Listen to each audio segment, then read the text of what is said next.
In example 11, we have a problem that, again, we could solve using the quadratic formula.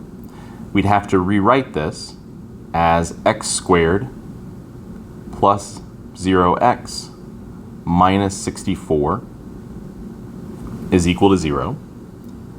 Or what we can do is use what's referred to as the square root property. The square root property tells us that if we want to solve x squared is equal to k, then our value for x is equal to plus or minus the square root of k. The key idea to know that we can use this property is that we need the x squared quantity, or a quantity being squared, isolated on one side of the expression. We have that in example 11 because x is being squared. We also have this in example 12 because this quantity 4x minus 1 is being squared. So if we have a quantity being squared isolated on one side of the equation, then we can use this approach. The property tells us that in example 11 we would have two solutions, x equals the square root of 64 and x equals negative square root of 64.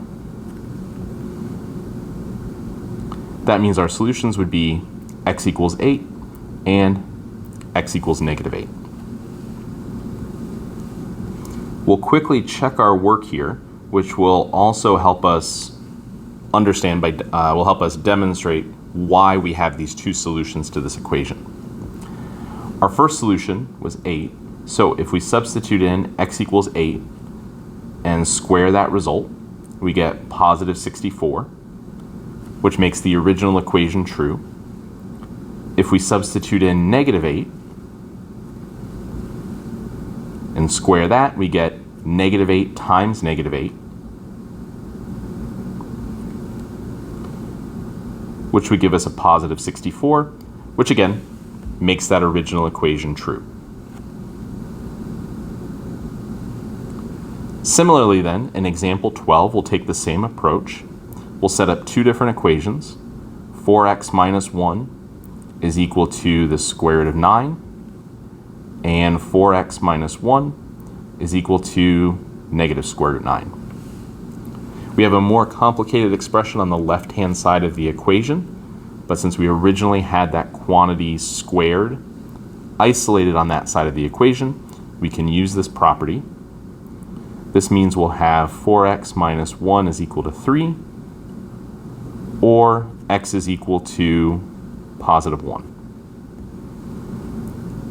With our other equation, we'll get 4x minus 1 is equal to negative 3, or x equals negative 1/2 once we solve that linear equation. Again, the quadratic formula would have worked for either of these.